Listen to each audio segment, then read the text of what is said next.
যার কাছে জ্ঞানের একটা প্রধানতম মাধ্যম ওয়াহী টোটালি নাই, সে পূর্ণাঙ্গ ইলম পাবে কোত্থেকে? বলেন, সে পূর্ণাঙ্গ জ্ঞান পাবে কোত্থেকে? সে বৈধ অবৈধ, হালাল হারাম, জায়েজ না জায়েজ, পাক না ফাক, এটা বুঝবে কোত্থেকে? বুঝবে কোত্থেকে? এজন্য আজকে আমাদের সন্তানরা, আমরা যখন তাদেরকে ছেড়ে দিছি, আসমানি ইলম থেকে বঞ্চিত হইছে, আল্লাহর কোরআন নবীর সুন্নাহ থেকে বঞ্চিত হইছে। এবার যখন যা মন চায় তাই করছে। চুল, চেহারা, লেবাস, পোশাক, আচরণ, উচ্চারণ, ভালোবাসা, পছন্দ, রুচি, মেজাজ, চলাফেরা, কথাবার্তা, রং ঢং, স্টাইল, সবকিছু ওর যা মন চায়, ওর যা মন চায়। চুলটা এরকম কেন? ভাল লাগছে। গত মাসে যে দেখলাম তোমার আরেক মডেলের চুল, ওইটা ওই সময় ভাল লাগছিল, এখন এটা ভাল লাগতেছে না। জামাইটা বদলায় ফেললা, ভাল লাগতেছে না এটা, এখন এটাও ভাল লাগতেছে। কার ভাল লাগতেছে? ওর ওর ওর নিজের কাছে, ওর যখন যেটা ভাল লাগে। আর খোদার কসম, প্রিয় নওজোয়ান, এই আখলাক জান যে আমার যখন যা ভাল লাগে, আমার যখন যা মন চায়, আমি তাই করব, তাই বলবো, তাই সাজবো। আল্লাহর কসম, এই স্বভাব কুত্তার স্বভাব, কুত্তার স্বভাব, কুত্তার স্বভাব, কুকুরের স্বভাব। এ মনের কুপ্রবৃত্তি, শাহওয়াত, কামনা, বাসনা, যৌন চাহিদা এবং পেটের হারাম চাহিদা, অর্থাৎ হালাল হারাম বিশ্লেষণ না করে পেটে যা পায় তা ঢুকায়, আর হালাল হারাম বিশ্লেষণ না করে লজ্জাস্থানে যা মন চায় তাই করে। ইমাম ইবনুল কাইয়িম বলছে, এই ধরনের গুনাহকে বলা হয় আয-যুনুবুল বাহিমিয়া, পশুসুলভ গুনাহ। এই গুনাহকে জানোয়ারের গুনাহ বলে, আয-যুনুবুল বাহিমিয়া, এটা পশুসুলভ গুনাহ। অর্থাৎ এই আচরণ পশুর আচরণ, এই আচরণ ইনসানের আচরণ না। একটা ছোট্ট অনুরোধ হলো, হাতে মোবাইল ধরে ভিডিও বা রেকর্ড করা যাবে না। সবার জন্য নিষেধ করলাম, জোয়ান বুড়ো সবার জন্য। এটা আমি নিষেধ করলাম, অনুরোধ না, আপনারে আদেশ করলাম। অতএব একজনও মোবাইল হাতে ধরে ভিডিও বা রেকর্ড করবেন না। এই কথাটা যদি পছন্দ না হয়, চলে গেলে ভালো। দয়া করে আপনি যেখানে নিরিবিলি এটা করতে পারবেন সেখানে গেলে ভালো। নাহলে এরপরে আমি দেখলে আমি আপনারে ডাক দেব, তা আপনি শরম পাইবেন, জোরে ডাক দেন। এই জন্য নিজের ইজ্জত নিজেই রক্ষা করেন। মূলত আসলে আল্লাহর কথা, কোরআন সুন্নাহর কথা শতভাগ মনোযোগ দিয়ে শুনতে হয়, শতভাগ। লা ইউতিকা বা'দাহু হাত্তা তু'তিয়াহু কুল্লাক, এটা আমাদের একবারে যুগ যুগ ধরে বুজুর্গানে দ্বীনের কথা, ওলামায়ে কেরামের কথা, যে তুমি যদি তোমার পুরা সম্পূর্ণটা তোমার নিজেকে দিয়ে দাও, তাহলে ইলম তোমাকে কিছু দিবে। মানে কোরআন সুন্নাহর ইলম এটা অনেক দামি বিষয়। নিজেকে পুরা তুমি যদি উৎসর্গ করে দাও, তাহলে কিছু ইলম, সামান্য কিছু আসবে। তো কাজে গাফেলের আসবে কোত্থেকে? এই জন্য লা ইউতিকা বা'দাহু হাত্তা তু'তিয়াহু কুল্লাক, তুমি তোমার পুরাটা না দেওয়া পর্যন্ত ইলম তোমাকে কিছু দিবে না, সামান্য আসবে। ইলম বড় দামি। মনে করেন আদম আলাইহিস সালাম থেকে নিয়ে কিয়ামত পর্যন্ত আল্লাহ তাআলা তার মখলুককে যত ইলম দিয়েছেন, আল্লাহ তার সৃষ্টিকে যত ইলম দিয়েছেন, সবটাকে একসাথে বলছেন ওমা উতীতুম মিনাল ইলমি ইল্লা কালিলা। সবটা একসাথে করে বলছে। এর মধ্যে সমস্ত আম্বিয়ারা, আউলিয়ারা, ওলামারা সবাই সামিল, সমস্ত জেনারেল শিক্ষিতরাও। আল্লাহ তাআলা বলছে তোমাদেরকে ইলম দেওয়া হয়েছে সামান্য। তাহলে আদম আলাইহিস সালাম থেকে নিয়ে ইসরাফিলের ফু পর্যন্ত সবাইটা একসাথ করলে কালিল, সামান্য। সেখানে আপনি পাইছেন কদ্দুর, আমি পাইছি কদ্দুর, সে কোনো পার্সেন্টেজ তো দূরে থাক, তো কোনো হিসাবেই আসবে, হিসাবেই আসবে। অথচ আল্লাহ নবী সাল্লাল্লাহু আলাইহি ওয়াসাল্লাম বলছেন উতীতু ইলমাল আউয়ালিন ওয়াল আখিরিন। পৃথিবীর প্রথম মানুষ থেকে শুরু করে শেষ মানুষ, তাদের সকলের সমপরিমাণ ইলম আল্লাহ তাআলা আমাকে দান করছে। নবী সাল্লাল্লাহু আলাইহি ওয়াসাল্লাম বলেছেন উতীতুল কুরআনা ওয়া মিসলাহু মাআহু। আমাকে আল্লাহ তাআলা কোরআন দান করেছেন এবং ঠিক এর সমপরিমাণ আরো একটা ইলম, সুন্নাহ, হাদিস, সেটাও আল্লাহ নবী বলছেন আল্লাহ আমাকে দান করছেন। ওয়া মিসলাহু মাআহু। তো কি পরিমাণ ইলম নবীজিকে আল্লাহ দান করছে। ওয়া আল্লামাকা মা লাম তাকুন তা'লাম ওয়া কানা ফাদলুল্লাহি আলাইকা আযীমা। নবীজিকে বলছে আল্লাহ তাআলা যে আপনাকে আপনি যা জানতেন না আমি আপনাকে ইলম দিয়েছি, আর এটাই আমি আল্লাহ তাআলার সবচেয়ে বড় দয়া, অনুগ্রহ আপনার উপর। আম্বিয়াদের ব্যাপারে সমস্ত নবীদেরকে আল্লাহ তাআলা ইলম দিয়েছেন। ওয়া আল্লামা আদামাল আসমাআ কুল্লাহা ওয়া আল্লামনাহু মিন লাদুন্না ইলমা। এভাবে আল্লাহ তাআলা কোরআনে উল্লেখ করছে। মুসা নবীকে বলছেন আরো ইলম শেখার জন্য আরো যাও, সফর করো, আরো সফর করো, আরো শিখো, আরো জানো। তাইলে এই সব কিছুকে আল্লাহ তাআলা বলছে, সবটাকে সামান্য। এখন একবার চিন্তা করেন রবের ইলম কি পরিমাণ। যদি এই বিপুল পরিমাণ জ্ঞানকেও আল্লাহ তাআলা বলেন ইলমকে সামান্য, আল্লাহ তাআলার ইলম কি পরিমাণ। ওয়ালা ইউহিতুনা বিশাইইম মিন ইলমিহি ইল্লা ওয়ালা ইউহিতুনা বিশাইইম মিন ইলমি। আল্লাহ তাআলা বলছে আল্লাহ তাআলার ইলমের একটা একটা শাই, আল্লাহ তাআলার ইলমের একটা একটা বিন্দু কায়নাতের কেউ আত্মস্থ করবে, বেষ্টন করবে, নিজের মধ্যে নিয়ে আসবে, বুঝে নিয়ে আসবে, পুরা হবে না, পারবে না, পারবে না।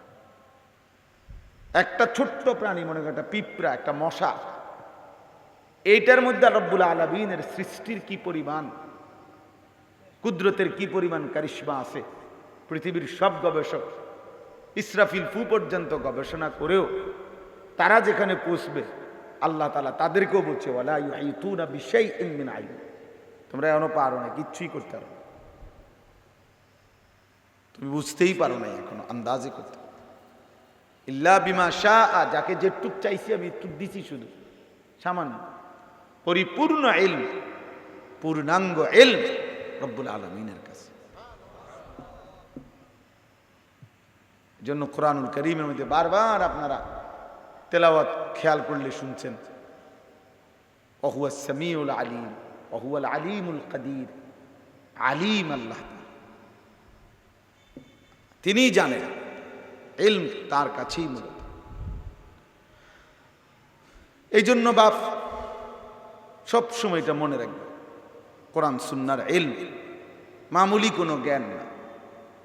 মূলত ইলম শব্দের তর্জমা জ্ঞান, এটা যথার্থ কোনো অর্থ না। ইলম শব্দের কোনো বাস্তবিক অর্থ বাংলায় ইলম শব্দটাকে বুঝাবে এর ধারণ ক্ষমতা সম্পন্ন কোনো শব্দই বাংলাতে নাই, আসলেই নাই। ইলম ইলমি,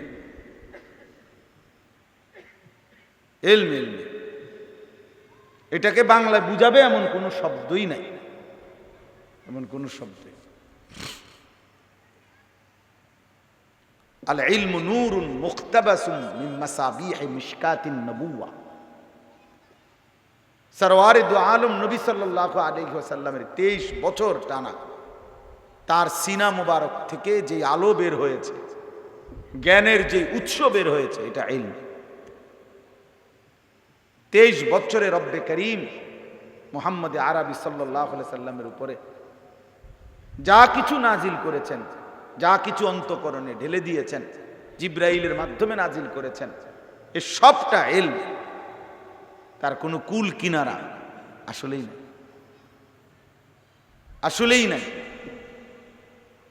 এই জন্য বাপ দোস্ত, কোরআন সুন্নাহর ইলম আর এই জেনারেল এমনি বইপত্রের শিক্ষা পড়ালেখা সমান না, আসলেই সমান না। জেনারেল শিক্ষা ওইটা জেনারেল শিক্ষা, আপনি এটারে নিজেই যেহেতু বলেন জেনারেল শিক্ষা, সাধারণ শিক্ষা, অতএব এটা উচ্চ শিক্ষা হইতে পারে না। উচ্চ শিক্ষা শুধুই কোরআন সুন্নাহর ইলম। এটা আপনিই বলেন, আপনিই কোন, আপনি জেনারেল শিক্ষা আপনি তো বললেন। জেনারেল লাইনে পড়ালেখা করি, সাধারণ লাইন এটা, অসাধারণ লাইন যেটা কোরআন সুন্নাহর ইলম। এজন্য আপনি আন্দাজও করতে পারবেন। জ্ঞান অর্জনের 3টা মাধ্যম। 1 নাম্বার হচ্ছে ইন্দ্রিয়, হাওয়াস, চোখ, কান, নাক, জিহ্বা, ত্বক মানে চামড়া, পঞ্চেন্দ্রিয় যেটারে বলে, চক্ষু, কর্ণ, নাসিকা, জিহ্বা, ত্বক। এই মানুষ এর দ্বারা অগণিত বিষয় জানতে পারে, চোখে দেখে, কানে শুনে, মুখে জিহ্বায় স্বাদ নিয়ে, নাকে ঘ্রাণ শুকে, আর এই সারা দেহের চামড়ার স্পর্শ দ্বারা অসংখ্য বিষয় অর্জন করে। 2 নাম্বার হলো এই আকল, দিমাগ, ব্রেন যেটারে বলি। এই ব্রেন, দিমাগ, বুদ্ধি, আকল, এর দ্বারা মানুষ অসংখ্য বিষয়ের জ্ঞান অর্জন করে। দিমাগ দিয়া সে ভাবে, লিখে, গবেষণা করে, ফিকির করে। এক একজনের এক এক দিমাগ থেকে বিভিন্ন রকমের বিভিন্ন জ্ঞান উৎসারিত হয় এই দিমাগ। আরেকটা হলো সরাসরি আসমানি ইলম যেটাকে বলে, এর ঊর্ধ্বে ওয়াহী। ওয়াহী রব্বে করিমের ফরমান, আল্লাহ তাআলার পক্ষ থেকে নাজিলকৃত যেই জ্ঞান, যেই ইলম, এটাকে ওয়াহী বলে। তাহলে 1 নাম্বার হলো হাওয়াস, ইন্দ্রিয়, 2 নাম্বার হলো আকল, 3 নাম্বার হলো ওয়াহী। বুঝছেন আমার কথাটা? 1 নাম্বার কি বলেন তো বাংলায় কোন? ইন্দ্রিয়। 2 নাম্বার আকল, ব্রেন যেটা। 3 নাম্বার ওয়াহী। ওয়াহী। এখন আমি একটা উদাহরণ বলি। এই মনে করেন এখানে 2টা প্রাণী আমাদের চোখের সামনে কল্পনা করেন, একটা ছাগল, একটা কুকুর। আগে আপনি দেখেন তো, চোখে দেখে বুঝছেন এটা ছাগল, এটা কুকুর, এবং আপনি ব্রেন খাটাই এটা বুঝছেন 2টার শরীরেই গোশত আছে, রক্ত আছে। একটা প্রাণীর যা যা বৈশিষ্ট্য 2টার শরীরেই সমানতালে আছে। এখন এটাও আপনি ব্রেন দিয়ে বুঝছেন, কিন্তু এখন আপনি শুধু বলেন, আপনি জানেন না আগের থেকে এই ওয়াহী, আসমানি যেই ইলম, ওয়াহীর যেই জ্ঞান, এটা আপনার নাই, ধরে নেন এই অবস্থায়। আপনি ধরে নেন এই অবস্থায় যে এটা এখন দেখতে দুটোটার সাইজ একই রকম, 2টার শরীরেই গোশত, রক্ত, অন্যান্য অঙ্গ প্রত্যঙ্গ আছে, 2টাই আমাদের মহল্লার আশপাশেই ঘোরাঘুরি করে, কুকুরও ছাগলও, আমরা কাছাকাছি থাকে। এখন কোনটা হালাল, কোনটা হারাম, কোনটা বৈধ, কোনটা অবৈধ, আপনি বলেন? ওয়াহী ছাড়া আপনি বলেন? বুঝছেন নি হিসাবটা? রবের সিদ্ধান্ত ছাড়া, আসমানি ইলম ছাড়া, কোরআন সুন্নাহর বাণী ছাড়া আপনি এটা বলেন। তাহলে এই দুই মাধ্যম, ইন্দ্রিয় এবং আকল, এটা দিয়ে এটা সমাধান করা যাবে না। এখানে অবশ্যই কি লাগবে?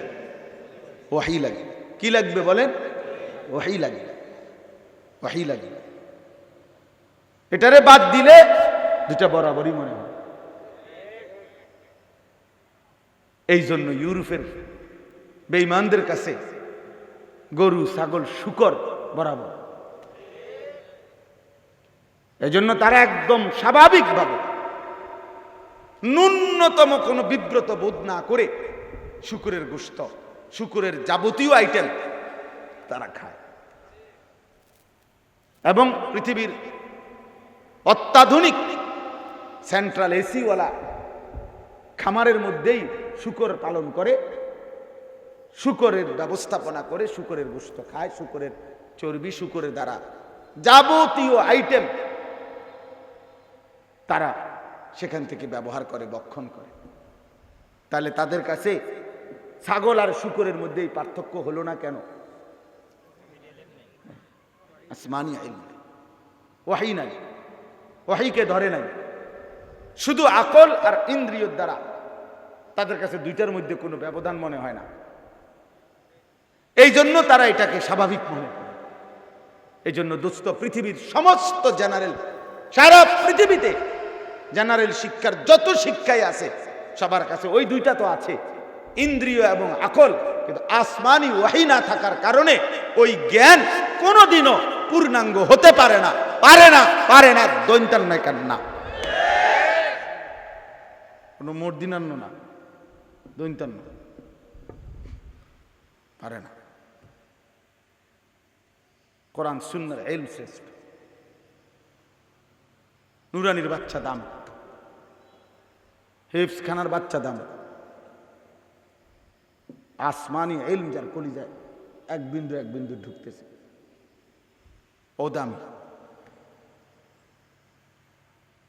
এবং এটা যুক্তি না, গাছ জোরে না। বলে মাইক পাইছি দেখে আপনার বক্তা হয়েছেন দেখে আপনি গাছ জোর দেখাইয়া করে না, গার জোরে না, যুক্তিতে বলে। এটা গায়ের জোরের কথা না, বরং এটাই সঠিক কথা, এটাই যৌক্তিক কথা। তাহলে যার কাছে জ্ঞানের একটা প্রধানতম মাধ্যম ওয়াহী টোটালি নাই, সে পূর্ণাঙ্গ এলেম পাবে কোত্থেকে বলেন? সে পূর্ণাঙ্গ জ্ঞান পাবে কোত্থেকে? সে বৈধ অবৈধ, হালাল হারাম, জায়েজ না জায়েজ, পাক না ফাক, এটা বুঝবে কোত্থেকে? বুঝবে কোত্থেকে? এজন্য আজকে আমাদের সন্তানরা, আমরা যখন তাদেরকে ছেড়ে দিছি, আসমানি ইলম থেকে বঞ্চিত হইছে, আল্লাহর কোরআন নবীর সুন্নাহ থেকে বঞ্চিত হইছে। এবার যখন যা মন চায় তাই করছে। চুল, চেহারা, লেবাস, পোশাক, আচরণ, উচ্চারণ,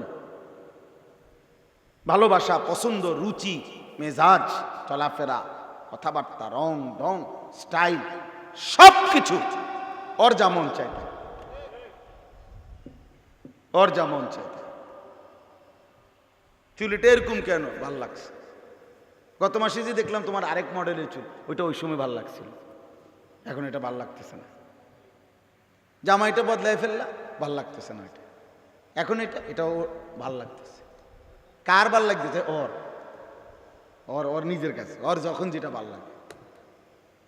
আর খোদার কসম, প্রিয় নওজোয়ান, এই আখলাক যার, যে আমার যখন যা ভাল লাগে, আমার যখন যা মন চায় আমি তাই করব, তাই বলবো, তাই সাজবো, আল্লাহর কসম এই স্বভাব কুত্তার স্বভাব, কুত্তার স্বভাব, কুত্তার স্বভাব, কুকুরের স্বভাব।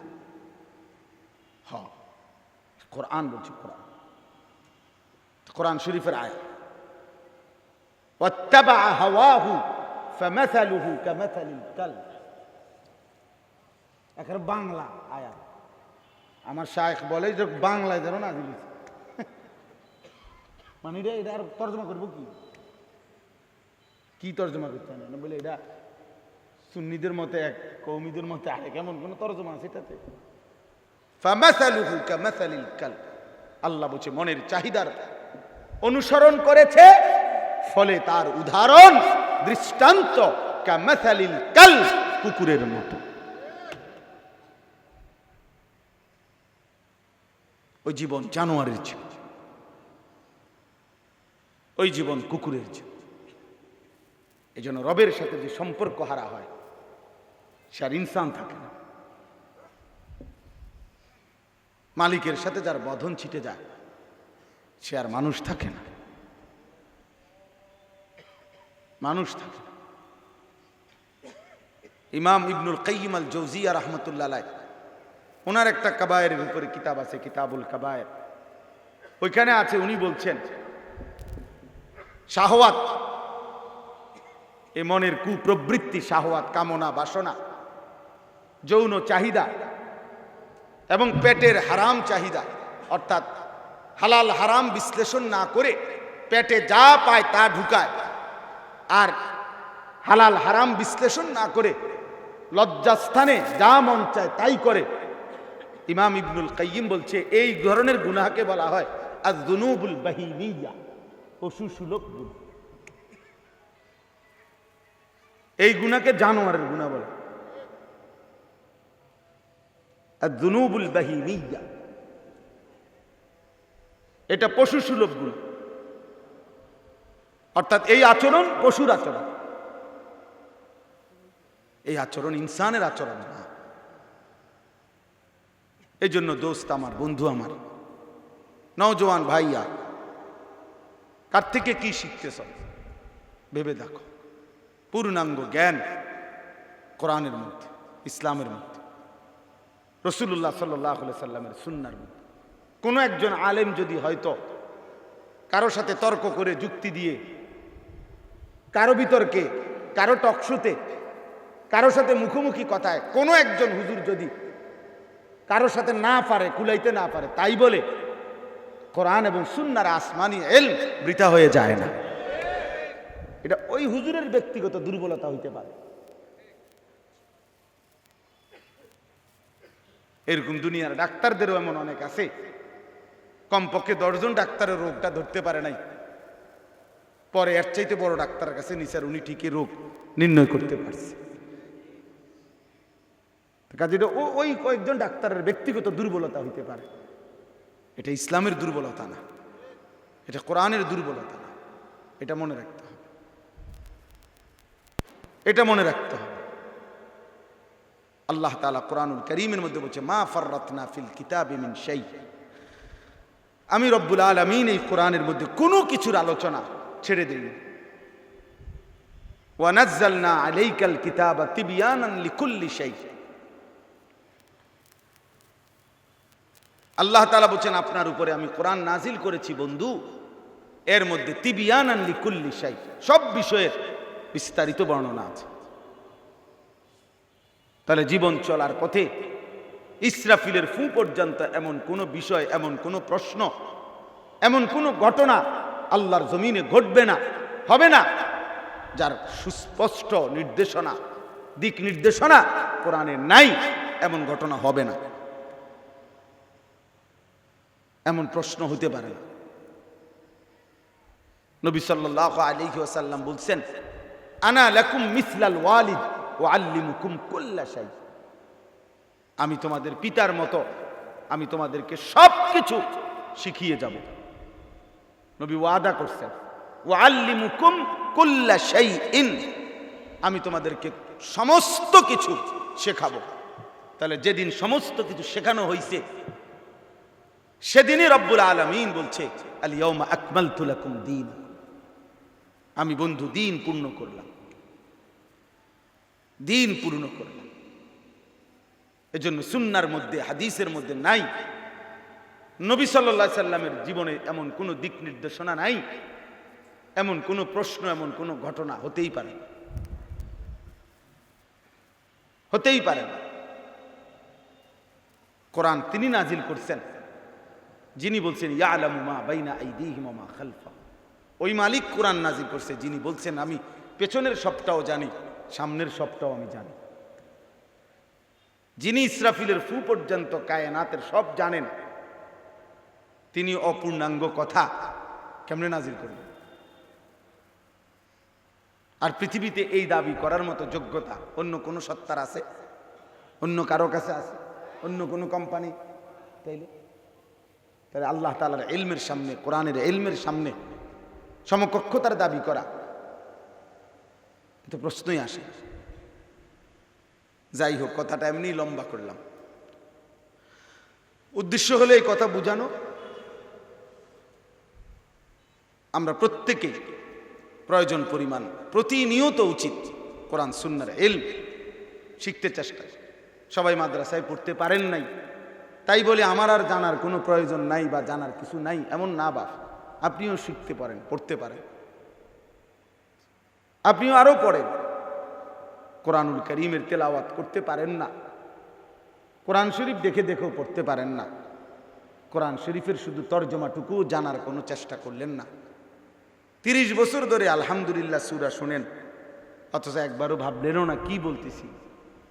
এতটুকু দুর্বলতা, এত অক্ষমতা মুসলমানের সাজে না, মুসলমানের জন্য মানায় না, কোনো মুমিনের জন্য এটা মানায় না। এক মুসলমান 40 বছর, 60 বছর, 30 বছর পার হয়ে গেছে যার জীবনে, সে তার মালিকের কোরআন দেখে দেখেও পড়তে পারে না। হায় হায়, এত বড় অক্ষমতা, এত বড় ব্যর্থতা কোনো মুসলমানের হইতে পারে। আর যারা শিক্ষিত মনে করেন নিজেরা, অথচ আল্লাহর কোরআন থেকে কোনো জ্ঞান অর্জন করেন নাই, হ্যাঁ আপনি যেন জ্ঞানের কোনো মজাই পান নাই, আপনি কোনো জ্ঞানের কোনো কিছুই জানেন নাই, কিছুই জানেন না। জ্ঞান সাগরে আপনি ডুবে দেন নাই, ইলমের সাগরে। এই জন্য প্রত্যেকের কাছে অনুরোধ, শুরুতে এটা বললাম, কোরআনুল কারীম শিখেন। কোরআনুল কারীম শুধু ছোট্ট বাচ্চা শেখার জন্য না, যার বয়স 90 বছর, যার বয়স যদি 900 বছরও হয়, এই 900 বছর যদি শেষ নিঃশ্বাস পর্যন্ত আপনার আর হায়াত আছে 1 ঘন্টা 1 মিনিট, আপনার জন্য কোরআন শরীফ বিশুদ্ধ করা ফরজ, ফরজই দায়িত্ব ছিল। আপনি গাফলতি করলেন, এই ফরজ অনাদায়ের গুনাহ আপনাকে সাথে বয়েই কবরে যাইতে হবে। আপনি খামখেয়ালি করেন, আখিরাত খামখেয়ালি না, হাসরের মাঠ খামখেয়ালি না বাপ। আমরা অনেকেই আখিরাত, জান্নাত, পরকালটাকে খুব অল্প দামের মনে করি। মসজিদে টাকা 20,000 দিছে, আখিরাতের বুঝে গেছে। আল্লাহর রহমতে ওটা ব্যস্ত যাইতো না তো, যাই না লোককে, ওই যিনি 20,000 টাকা মসজিদে দিছে উনি বেহেস্তে যাইবে না তো বেহেস্তে যাইবে কে? লোকে তো নাই ওনার হিসাবে, তো লোক এত ভালো লোক কই বুঝেন না? 4টা ফ্যান দিছে, সিলিং ফ্যান, 3-12,000, বেহেস্তের বুঝ হয়ে গেছে। 2 কাতার টাইলসের টাকা দিছে, বেহেস্তের বুঝ হয়ে গেছে। আখিরাত কি আসলে? জান্নাত 2টা রুম আর একটা বারান্দা, ঠিক না? জান্নাত তো মূলত এটাই নাকি বা? 2টা রুম ছোট ছোট, 10x10, আর একটা 6 ফিটের বারান্দা, এটারই তো কয় জান্নাত নাকি? ইজা রাআইতা সাম্মা রাআইতা নাঈমান ওয়া মুলকান কাবীরা। রব্বুল আলামিন বলে, আমার বান্দা জান্নাতে ঢুকবে আর জান্নাত দেখবে, নাজ ও নিয়ামত দেখবে, আবার দেখবে, আবার দেখবে, আবার দেখবে, আবার দেখবে, দেখতেই থাকবে আর বুঝবে শুধুই নিয়ামত, শুধুই নিয়ামত। আর বুঝবে ওয়া মুলকান কাবীরা, এক বিশাল সাম্রাজ্য রব্বুল আলামিন তাকে দান করেছে। ফেরেশতাকে জিজ্ঞেস করবে জান্নাতি, ফেরেশতা বন্ধু আমার, আমারে তো সব শেষে দেখলাম জান্নাতে ঢুকাইলো, আমি তো মনে হয় সর্বশেষ জান্নাতি, আমার জান্নাতটা তাইলে কতটুকু? ফেরেশতা বলবে, বন্ধু সর্বশেষ জান্নাতি তুমি, তোমার জান্নাতটাই হলো 10 দুনিয়া বরাবর। আর দুনিয়া ওয়া আশারাতু আমসালিহা, 10 দুনিয়া বরাবর। তাইলে বলেন মুহাদ্দিসিন, আউলিয়ায়ে কেরাম, উলামায়ে কেরাম, বুজুর্গানে দ্বীন, তাদের জান্নাত কত বড়? বাইজিদ বুস্তামির জান্নাত কত বড়? আব্দুল কাদের জিলানী রহমতুল্লাহ আলাইহির জান্নাত কত বড়, তো আরো ওইদিকে যান, সাহাবায়ে কেরামের জান্নাত কত বড়, কি আন্দাজ হয়। আরো সামনে যান, খুলাফায়ে রাশিদিনের জান্নাত কত বড়। এবার আরো আগান, আম্বিয়াদের জান্নাত কত বড়। এবার আরো আগান, মুহাম্মদ আরবি সাল্লাল্লাহু আলাইহি ওয়াসাল্লামের জান্নাত কত বড়। সুবহানাল্লাহ। অতএব বাপ, এত বড় বিশাল সাম্রাজ্যের জান্নাত, আর একটু কষ্ট করতে হবে, আর একটু ফিকির করতে হবে। এত মামুলি আখিরাত না। আমার শায়েখ আল্লামা মুফতি মুশতাকুর নবী কাসিমি হুজুর সব সময় বলে যে রে বাপ, হাসরের মাঠ শ্বশুর বাড়ি মামুর বাড়ি না। হাসরের মাঠ ওই মাঠ, ১৬ লক্ষ আম্বিয়া, আদম থেকে মুহাম্মদ সাল্লাল্লাহু আলাইহি ওয়াসাল্লাম, এই ১৬ লাখ আম্বিয়াই কেরাম পর্যন্ত যেই মাঠের ভয়ে দিবানিশি কাঁদছেন, চোখের পানি ফেলছেন, ওই মাঠের নাম হাসরের মাঠ। তুমি কি, আমি কি? কোরআনুল কারীমের মধ্যে আছে, ইব্রাহিম আলাইহিস সালামের মতো নবী আল্লাহ তাআলার কাছে দোয়া করছে। ইব্রাহিম নবী, রব্বি লা তুখজিনি ইয়াউমা ইউবাসুন ইয়াউমা লা ইয়ানফাউ মালুন ওয়ালা বানুন। ইব্রাহিম নবী বলছে, রব্বুল আলামিন, আমি জানি আমি আপনার বন্ধু, আপনি আমাকে ইমাম বানিয়েছেন, বন্ধু বানিয়েছেন, জীবনভর পরীক্ষা দিয়েছি আপনি, আমি জীবন দুনিয়া থাকতেই আপনি আমারে অনেক পুরস্কারের ঘোষণাও দিছেন, কিন্তু এরপরে রব্বুল আলামিন সব কিছু জানা সত্ত্বেও মাওলা বড় বেশি ভয় হয় ওই হাসরের মাঠ। সেদিন হাসরের মাঠে কবর থেকে যখন উঠাবেন, আমি ইব্রাহিমকে বেইজ্জতি কইরেন না, লা তুখজিনি। এক ওয়াক্ত নামাজ যার কপালে জোটে নাই, তুমি বন্ধু কেমনে দাঁড়াইবা? গত ৩৬৫ দিন নওজোয়ান, এক বছরে কোনোদিন ফজরের নামাজ পড়ো নাই যে বন্ধু, তুই নাফরমান কেমনে দাঁড়াইবি বন্ধু বল?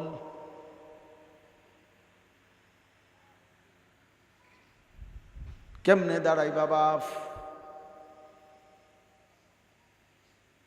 ৩৬৫ দিনে কোনোদিন একদিনও ফজরের নামাজ পড়লা না, কোনোদিন জানলাও না ফজরের আজান কখন হয়, কোনোদিন জানলাও না সুবহে সাদিক কখন হয়। কেমনে দাঁড়াইবা? আল্লাহর নবী সাল্লাল্লাহু আলাইহি ওয়াসাল্লাম বলবেন, উম্মত ২৩টা বছর রাত দিন যেই নবী আমি কেঁদেছি তোর জন্য। নবী বলবেন, উম্মত এমনও রাত গেছে এশার পরে দাঁড়িয়েছি, ফজরের আজান পর্যন্ত এক দাঁড়ানোতে চোখের পানি ফেলছি রে উম্মত। হাত্তা তাওয়াররামাত কাদামাহু। আম্মা জান আয়েশা বলেন, সারা রাত এত লম্বা কান্না, নবী কাঁদছেন, এত লম্বা দাঁড়িয়েছিলেন, আল্লাহর নবীর 2টা পা মোবারক ফুলে ফুলে গেছে।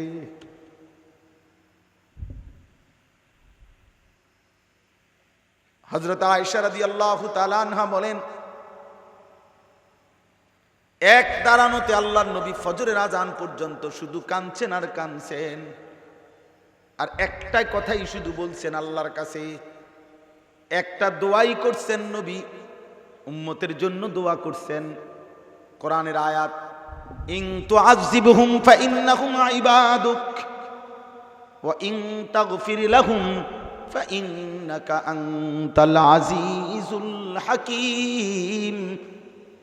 এই এক আয়াত নবী ফজর পর্যন্ত এক দাঁড়ানোতে পড়ছে। অর্থটা কি? অর্থটা নওজোয়ান শোন বন্ধু, নবীজি ওই রাত্রিতে এক দাঁড়ানোতে আল্লাহকে বলছে, মাওলা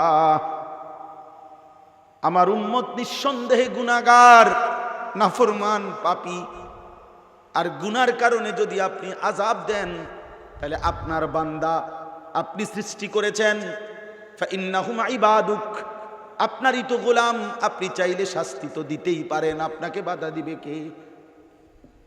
কিন্তু নবী বলেন, ওয়া ইন তাগফির লাহুম, এই বন্ধুর দিকে তাকিয়ে যদি আপনি মাওলা মাফ করে দেন তাইলে তো ওইটাও পারেন। আপনারে থামাইবে কে? ফাইন্নাকা আনতাল আজিজ, আপনি তো পরিপূর্ণ ক্ষমতাবান, মাফ তো করে দেন। মানে আযাব দিলে আপনারে বাধা দেবে কে? মাফ করে দিলে আপনারে বাধা দিবে কে? তো আমি বন্ধুর দিকে তাকাইয়া আমার উম্মতরে মাফ করে দেন। এত বিপুল পরিমাণ যিনি কাঁদলেন, হায় নওজোয়ান, এক ওয়াক্ত নামাজও পড়ো না, সারা রাত নারী ছবি, মোবাইলের অস্থির দৃশ্য, জিনা ব্যভিচারের দৃশ্য, উলঙ্গ নাচ গান, এ জিন্দিগি হইল? এটা জীবন হইল? ও চিরেই ভাইয়া,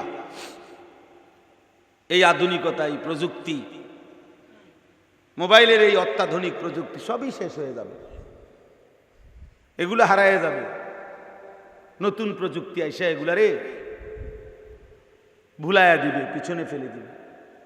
আমরা ছোটবেলায় টেলিগ্রাফ দেখছি, টেলিগ্রাফ এখন নাই, একটা ফালতু জিনিসের লাগায় রাখছে। আপনার ওই যে পিয়নের চিঠি, তো এগুলো তো আমরা ছোটবেলায় পুরা মাদ্রাসার জীবন তো চিঠিই লিখছি বাপ মার কাছে। এরপরে ফিতাওয়ালা ক্যাসেট, এখন কই সিডি ক্যাসেট, যে চ্যাপটা চ্যাপটা পাতলা পাতলা ছিল এডি হেডি কো, এগুলা কই? ল্যান্ড ফোন যেগুলা একটা একটা নম্বর এমনি এমনি টান দিয়ে দিয়া ফোনে কথা বলতাম, এটি কই? এগুলার ব্যবহার কই? বড় বড় মোটরোলার সেট, এগুলা মোবাইল যেটি আইসিডি কই? 10 টাকা মিনিটে যে কথা বলতাম দোকানে গিয়া, এগুলো কই? আমার মতো 2-4 জন বেকুব ছাড়া এইরকম বাটন মোবাইল এখন কেউ ব্যবহার করে? তাইলে ভাইয়া আমার বয়স কত মনে হয়? 200, কত 250, 44 বছর,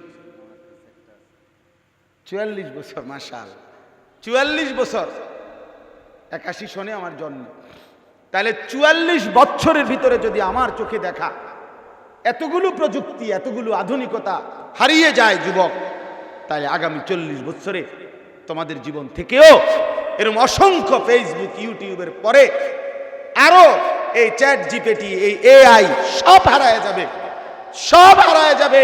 কিন্তু খোদার কসম বন্ধু, যেই নারী দেখছিলা, ছবি দেখছিলা, উলঙ্গ দৃশ্য দেখে চরিত্র নষ্ট করেছো, গুনাহ জমা করে ফেলেছো এই বাম কাঁধে, ওইটা নিয়ে কিন্তু তোমার হাসরের ময়দানে দাঁড়াইতে হবে।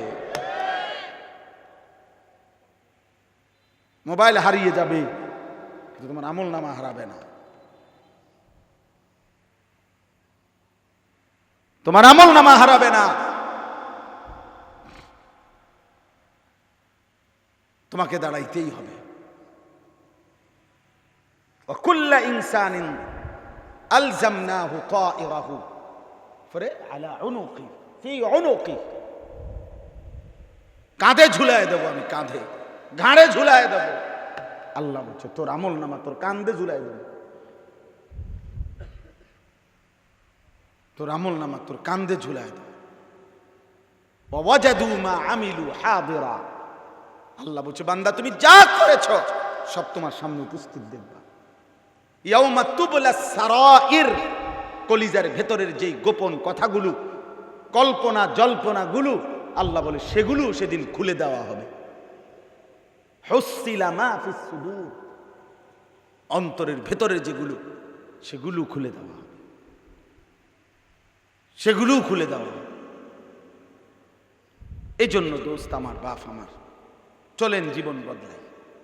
ইসলাহি মজলিসের মূল মাকসাদ জিন্দিগি বদলানো, জীবনটা সুন্দর করা, আত্মশুদ্ধি, নিজের জীবন সুন্দর করা, নিজের আখলাক সুন্দর করা, নিজের ভেতর বাহির সংশোধন করা, সংশোধন করা, এটাই ইসলাহ।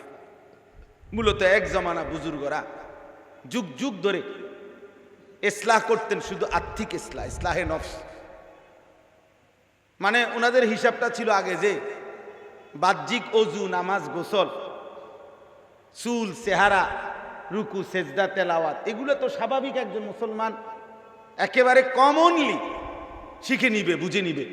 এগুলো আবার ভুলে বিকৃত। এই জন্য শুধু অন্তরের মধ্যে যে কুরিপু, এগুলো ঠিক কইরা অন্তরটাকে নুরানি করা, অন্তরটাকে উত্তম আখলাক দিয়ে সাজানো, এটাই ছিল আগে তাজকিয়া, এটাই ছিল আগে ইসলাহ, এটাই ছিল পীর মুরিদি, এটাই ছিল আউলিয়াদের মেহনত, বুজুর্গদের মেহনত, এটাই ইসলাহে নফস বলতো। বাহ্যিক এগুলো আবার ঠিক করতে পারবে, সে ঠিকই করবে নিজে।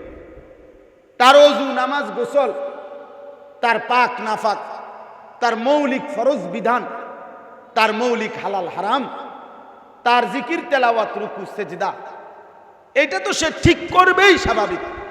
কিন্তু আরো অতিরিক্ত তার অন্তরটার মধ্যে যেন কোনো কালিমা না থাকে, অন্তরটাও যেন আলোকিত হয় ঈমান, আমল, তাকওয়া, তাহারতের গুণে, এটাই ছিল ইসলাহে নফস, এটাই ছিল আউলিয়া বুজুর্গদের মেহনত, এটাই ছিল খানকার মেহনত। আর আজকে আমাদের দুর্ভাগ্য, আমরা এসে এমন জায়গায় পৌঁছি, ওই অন্তরের মেহনত তো পরে করবেন আপনি, বাহ্যিক তার চুল, চেহারা, লেবাস, পোশাক, একটা 2 রাকাত নামাজ যদি লাখ লাখ মুসলমান দেখায়, তা আমাকে নুরানির বাচ্চারা হাসবে। নুরানির বাচ্চা চাচার তাব্বাতিয়া দা শুনলে আমরা ফলাই না হাসবে। চাচা কুল হু আল্লাহু আহাদ শুনলে আমরা নুরানির বাচ্চারা হাসবে, হাসতে হাসতে। আর প্রতিবাদ করার লাগবে না, হে যে হাসতে হাসতে পড়ে যাবো, এটাই বুঝবে যে কি অবস্থা, কি অবস্থা, বুঝেন নাই? ফরজ গোসল, যার বীর্যপাত হয় তার গোসল ফরজ হয়। ওই ফরজ গোসল আর স্বাভাবিক গোসল এক কথা না। ফরজ গোসলের ভাই, এই তুমি এটা কিন্তু সরাই দাও না অপারেটর ভাই, ব্যথা পাইতেছি না। ফরজ গোসল তো ওইখানে 3টা ফরজ, এর মধ্যে কুলি করা আর নাকের নরম জায়গায় পানি পৌঁছানো। এই প্রত্যেক মানুষের নাক যে নড়ে, এরকম লড়াইলে এই দূরে কয় নাকের নরম জায়গা। নাকের 2 অংশ, এই সাইড শক্ত আর এই যে এমনি এমনি নাড়াইলে যেটা নড়ে, এইটারে কয় নাকের নরম জায়গা। আমার খুলনার হজরত, বাংলাদেশের বড় বুজুর্গ আরিফ বিল্লাহ হজরত মাওলানা মুফতি নুরুল আমিন সাহেব হজরত বলেন, এই নাকের নরম জায়গায় পানি পৌঁছানো ফরজ। এইটা যথোপযুক্তভাবে কারো যদি নাকের নরম জায়গায় ফরজ গোসলের সময় না পৌঁছে, তাহলে সে যদি বঙ্গোপসাগরের মাঝখানেও গোসল করে, ডুব দেয়, তারা যদি বঙ্গোপসাগরও আধা ঘন্টা চুবাইয়া থয়, লাখ সাবানের বালতিতে যদি তারে চুবায়, তারপরেও সে খোদার কসম পবিত্র হবে না। কারণ তার তো নাকের নরম জায়গায় পানি পৌঁছানো যে ফরজ, সে তো এটা জানে না। বলেন হুজুর, হয়তো উর্ফি দিয়ে না পানি ডালছে, আর ডুব দিলে কোনো নাকের নরম জায়গায় পানি ঢোকে না। এটা আলাদাভাবে কুলি করতে হয়, আলাদাভাবে নাকে পানি দিতে হয়। আপনি এখন দাঁড় করান, এখান থেকে 100 নৌজওয়ান, 500 নৌজওয়ান, স্কুল পড়ুয়া, কলেজ পড়ুয়া আর আমাদের নুরানির বাচ্চা আমরা দাঁড় করাই, আমরা দেখান এখানে বালতি আনা হোক, তুমি দেখাও যুবক যে নাকের নরম জায়গায় পানি কিভাবে পৌঁছাইতে হয়। অজুতে পানি, নাকে পানি দেওয়া, এটা তো সুন্নত, এটা মোটামুটি একটু হইলেই হইল। কিন্তু ফরজের ক্ষেত্রে এ কোনো রকম জোড়াতালি দিলে হবে না। এটা নির্দিষ্ট পদ্ধতিতে কোনো আলেমে দ্বীন থেকে দেখে বুঝে নিতে হবে, শিখে নিতে হবে কোনো হুজুরের কাছ থেকে। তাহলে যে মক্তবেও শিখে নাই অথবা ভুলে গেছে, তো সে আজকে কত বছর ধরে সে তো মনে করে গোসল করছে, সাবানও লাগাইছে, কিন্তু ওই শরীয়ত সম্মত পদ্ধতিতে যদি তার ফরজ গোসল আদায় না হয়, সে তো পবিত্র হবে না। আর অপবিত্র ব্যক্তি যদি কাবা শরীফের ছাদে উঠতেও নামাজ পড়ে, কাবা শরীফের ছাদে, কাবা শরীফ যদি বাড়িতে নিয়ে পড়ে, তার বাইক যদি লইয়া তারপরেও তো তার নামাজ আদায় হবে। হবে কি নামাজ? লা তুকবালু সালাতুন বিগাইরি তুহুরিন। তিরমিজি শরীফের প্রথম হাদিস, নবীজি বলছেন পবিত্রতা ব্যতীত কোনো নামাজ কবুল হয় না, কোনো নামাজ না, কোনো নামাজ কবুল হয় না। তাইলে প্রিয় ভাই আমার, নওজোয়ান রাগ হইও না, অথবা মাঝ বয়সী বাবা আপনাদেরকেও বলি, বাপ বলেন আপনারা এটা কয়দিন গুরুত্ব দিছেন, কয়দিন গুরুত্ব দিছেন? তাহলে এই জন্য বললাম, আজকে আমার ফেনী রশিদিয়ার হজরত, বাংলাদেশের আরেকজন বড় বুজুর্গ, ফেনী জামিয়া রশিদিয়া একটা মাদ্রাসা আছে, বিখ্যাত মাদ্রাসা বাংলাদেশে, যেখানে স্বাভাবিকভাবে ছাত্র পড়ালেখা করে, কওমি মাদ্রাসা, 6 থেকে 6,500 কমপক্ষে ছাত্র আছে, 6 থেকে 6,500। আপনি গিয়ে দেখাই, একজন একজন করে গুণ দেখবেন ছাত্র কত হাজার, কোনা কানি সিফা সাফা, গাছের তলে মাছের তলে, শুধু ছাত্র আর ছাত্র, সিঁড়ির তলে বারেন্দায় শুধু ছাত্র আর ছাত্র। ওইখানে প্রায় 250-র মতো উস্তাদে আছে ওইখানে। তো হজরত বলেন, অনেক বড় বুজুর্গ হজরত, পাকিস্তানের মুফতি আজম হজরত মাওলানা মুফতি রশিদ আহমদ লুধিয়ানবী রহমতুল্লাহ খলিফা, তো ওই উনার নামেই রশিদিয়া। তো হজরত বলেন যে বর্তমান, এক জমানা তো ছিল ইসলাহে নফস বলতো, আত্মশুদ্ধি, অন্তরের শুদ্ধি, অন্তরের তাজকিয়া। এখন আর শুধু ইসলাহে নফস রয়ে নাই, ইসলাহে জহেরও এটার সাথে সংশোধন করা, উম্মতের প্রত্যেকের বাহ্যিক সংশোধনও করতে থাকা নিয়মিত, একেবারে বয়স্ক লোকেরও এটা জরুরি হয়ে দাঁড়াইছে, জরুরি হয়ে দাঁড়াইছে।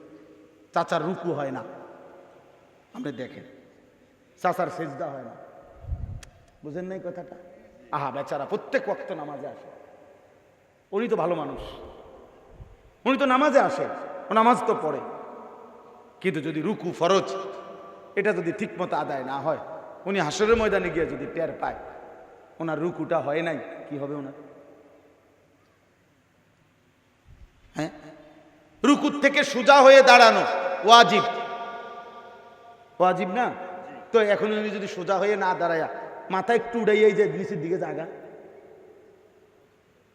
ওয়াজিব তরক হইল না? কথা বলেন না কেন? 2 সেজদার মাঝখানে স্থির হয়ে বসা কি ওয়াজিব? উনি যে বয়ে না, উনি যে মাথা একটু উড়াই আরটা মারে, এটা কি? তাহলে উনি তো মনে করতেছে উনি 5 ওয়াক্ত নামাজ পড়ে, প্রতিনিয়ত তো ওনার ফরজ ওয়াজিব ছুটে যায়। আর কোরআনুল কারীমের মধ্যে স্পষ্ট আছে, সূরা মরিয়মে, ফাখালাফা মিন বাদিহিম খালফুন আযাউস সালাহ ওয়াত্তাবাউশ শাহাওয়াত ফাসাউফা ইয়ালকাউনা গাইয়া।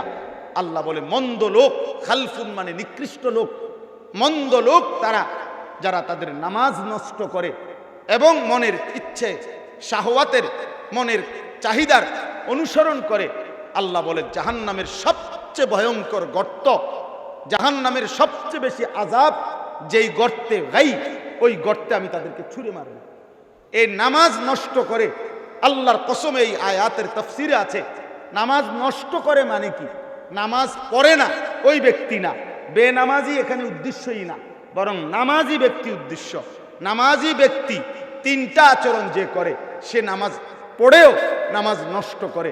1 নাম্বার, নিয়মিত নামাজ যে বিলম্ব করে পড়ে, প্রত্যেক দিনেই ওই 1টা বাজের জোহরের নামাজ 4টা বাজে গিয়ে বেড়াত লাগাইয়া, এটা বুঝেন না, একটা ঠেক লাগাইয়া নিয়া, আর ওয়াক্ত নাই ওনার পরে পৃথিবীতে আর কেউ জোহর পড়ে নাই। উনি শেষ ভাগ্যবান ব্যক্তি যিনি শেষ জোহরের নামাজ ছুটছে, বুঝছেন না? ইমাম সাহেব আর মুয়াজ্জিন মাগরিবে রুজু করে, এবার আসরের নামাজ পড়ে, আযান দিব এখন, এইভাবে নিয়ে আসরের নামাজ পড়ে, মানে অর্থাৎ সবসময় নামাজ। এটা হাসি না, আমাদের মহিলাদের সবচেয়ে বেশি আচরণ, মহিলারা জোহরের নামাজ কখন পড়ে?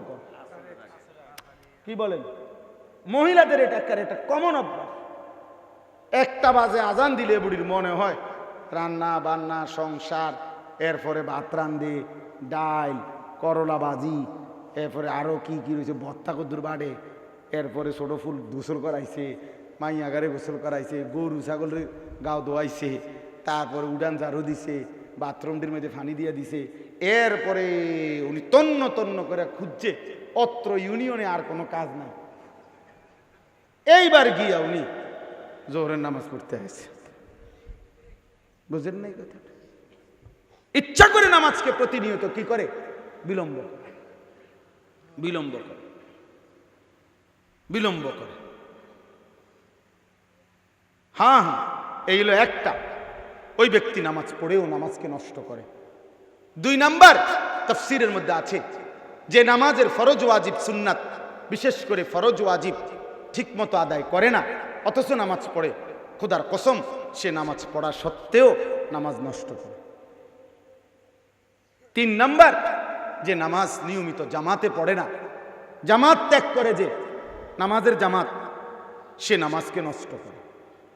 আল্লাহ বলছেন আমি তাকে জাহান্নামের গর্তে ছুঁড়ে মারব। তাইলে বলেন আজ আমাদের সংশোধন কি পরিমাণ দরকার? অথচ আমি যদি এমন হইতো যে 2টা মিনিট একজন হুজুর থেকে দেখে নিলে যে হুজুর এই ফরজ গোসলের মধ্যে নাকে পানিটা কেমনে দেয়, আপনি আমার কিন্তু দেখাই দেয়, 2 মিনিটেরও কাম না। অত 2 মিনিটের বরকতে তার সারা জিন্দিগির ফরজটা কি হয়ে গেল? শুদ্ধ হয়ে গেল। 2টা মিনিট, 2টা দিন, 3টা দিন যদি উনি ইমাম সাহেবের থেকে নামাজটা শিখতো। আপনি বয়স্ক হইলে কি হয়েছে? মাতবরির কি দরকার? আপনি সভাপতি হইলে কি হয়েছে? সেক্রেটারি হইলে কি হয়েছে? আপনি ক্যাশিয়ার হইলে কি হয়েছে? আপনার ফুতে মসজিদ করে দিছে, কি হয়েছে? এটা তো কোনো কথা না। আপনি যদি ইমাম সাহেব থেকে 2 রাকাত নামাজ ঠিক করে নিতেন, হুজুর আমার রুকু হয় কিনা। আমি গত বছরও রাতের 1:30 বাজে আমার খুলনার হজরত আল্লামা মুফতি নুরুল আমিন সাহেব, বললাম যে হজরতের কথা, রাতের 1:30টায় আমার বাসায় ছিলেন, হজরত রাত্রে মেহমান ছিলেন। রাত 1:30টায় আমি মাহফিল থেকে সাইরা হজরত সহ কইলা, হজরত আমরা এখন একলা, আপনি ঘুমাইবেন আমার বাসায়, আমি কিন্তু নামাজ পড়ে দেখাই, তো আপনি আমার আগে ঠিক করে দেন, এরপরে ঘুমাইবেন। আলহামদুলিল্লাহ, হজরত নামাজ দেখার পরে হচ্ছে শুধু রুকুতে ডান হাত একটু বেশি এদিকে জায়গা, এটা ঠিক করেন। আমি তো হজরত আপনি ধরে দেন, তো হজরত ধরে ধরে ঠিক করে। আমার ভাই দরকার নাই, কথা বলেন না কেন? দরকার। তাহলে আপনি যদি এটা ঠিক করে নিতেন, আমারও যদি সংশোধনের বাকি থাকে, তো এই হুজুরদের যদি, আমাদের যদি সংশোধনের বাকি থাকে এখনো, তো আপনাদের বাকি নাই। কথা বলেন না, আমরা সাধারণ যারা, আপনাদের বাকি নাই, তো আপনি কি ঠিক করা উচিত না? তা আমার এই জন্য আমি এতগুলো কথা বলার অর্থ হইল আপনাদের কাছে নিয়মিত ইসলাহি মজলিস করবেন। 2 মাসে করেন, 1 মাসে করেন। সব সময় জনপ্রিয় বক্তা হইতে হবে জরুরি না, সব সময় পরিচিত বক্তা হইতে হবে জরুরি না। বরং আমি উম্মতের ফিকিরে, কওমের ফিকিরে বলবো, একজন শুনুক আর 100 জন শুনুক, আল্লাহর কসম মাফ করে দিলে আল্লাহ, আর একজন যদি আল্লাহর রাস্তা পায়, দিন খুঁজে পায়, আমার আখিরাতের জন্য যথেষ্ট। ফাওয়াল্লাহি লা আইয়াহদি আল্লাহু বিকা রাজুলান ওয়াহিদান খায়রুন লাকা মিন হুমুরিন নাম। নবীজি বলছে আল্লাহর কসম, তোমার দ্বারা একজন ব্যক্তি আখিরাতের পথ পাওয়া, হেদায়েতের রাস্তা পাওয়া, কয়জন? একজন। আল্লাহ রাসূল সাল্লাল্লাহু আলাইহি সাল্লাম বলেন, গোটা আরবের সমস্ত দামি উট তোমাকে হাদিয়া দেওয়ার চাইতেও সেটা বেশি উত্তম। একটি মানুষ। কোরআন শরীফে আছে, আপনারা বলেন, ওলামায়ে কেরাম এখানে সব আছেন, কোরআনুল কারীমের মধ্যে আছে, সূরা ইয়াসিনের মধ্যে শুরুতেই আছে 3 জন রাসূল একটি এলাকায়, আমাদের নবীজির আগের 3 জন রাসূল মিলে একটি মহল্লায় দিবানিশি মানুষকে কালেমার দাওয়াত দিছে, ইমানের দাওয়াত দিছে। ওই 3 রাসূলের হাতে কালেমা পড়ে মুসলমান হইছে একজন। কয়জন হুজুর কোন? একজন না, ফাআজ্জাজনা বিসালিসিন পর্যন্ত 3 জন। আর ওদের হাতে ইমানদার হইছে যে লোকটা, সেটা একজন শুধু। ওয়াজা মিন আকসাল মদিনাতি রাজুলুন, একজন হাবিবুন নাজ্জার। তাহলে 3 জন রাসূলের দাওয়াতে, তাদের 24 ঘন্টার সাধনায়, দিবারাত্রির মেহনতে ইমানদার হইছে একজন মাত্র। তাহলে অসুবিধা কি? আমার 30 বছরের মেহনতে যদি এক আল্লাহর বান্দা আল্লাহকে পেয়ে যায়, আপনি হাসরের ময়দানে না দেখবেন আপনার নেকি কি পরিমাণ। আপনি পরিচয় দিয়া কিনবেন, মানুষে চিনলে কি হইব, না চিনলে কি সমস্যা হবে? সবাই চিনলে সফল, সবাই না চিনলে ব্যর্থ, নাকি? তাইলে কোরআনুল কারীমের মধ্যে 25 জন নবী এবং রসুলের নাম আছে। কয়জন? তো নবী রসুল তো মোট 25 জন, তো বাকিদের নাম নাই কেন? তাহলে তো ওনারা ব্যর্থ। পৃথিবীর কোন কিতাবে 1,24,000 নবী রসুলের নাম আসমানের নিচে মাটির উপরে আসেনি কোথাও। 5,000 নবী রসুলের নাম আসেনি কোথাও। বাড়ি সালাম দিতে পাওয়া যাবে না। তো ওনাদের নাম যে নাই, কেউ যে জানে না। বিদায় হজ্জের মাঠে নবীজির সামনে যে 1.25 লাখ সাহাবী ছিল আরাফাতের ময়দানে, ওনাদের নাম কোথাও আসেনি। একসাথে এই 1,20,000 সাহাবীর নাম কই আছে? 10,000 সাহাবীর নাম আছে কিতাব, কোনটার নাম আপনি বলেন আমার। সবগুলো কিতাবে সাহাবীদের নাম যা আছে সব একসাথ করিলে 10,000 নাম হয়ে যাবে? হবে না, 10,000ও হবে না। আচ্ছা ধরে নিলাম হইল, ধরে নিলাম 10,000 হয়েছে, ধরে নিলাম 20,000 হয়েছে, তো বাকি 1 লাখ। আর সবাই কি একবারে দরজা জানালা ছিটকারি লাগাইয়া কি হজে গেছিল? বাড়ির ছিল না কেউ। আর সাহাবী অক্ষম, দুর্বল, বৃদ্ধ, বৃদ্ধা, নারী, শিশু, এরকম সাহাবী ছিল না মদিনায়? না সবাই হজে গেছে না? তাহলে সব মিলাইলে ওনাদের নাম যে নাই, পৃথিবীবাসী যে জানে না, তো ওনারা ব্যর্থ বাবা না। কোরআনুল কারীমে একজন সাহাবীর নাম আছে, হযরতে যায়েদ। পুরা কোরআনে সাহাবীর নাম আছে কয়জন? ফালাম্মা কাযা যায়দুম মিনহা ওয়াতারান, এই যে যায়েদ একজন সাহাবীর নাম। তো সাহাবী কি একজন?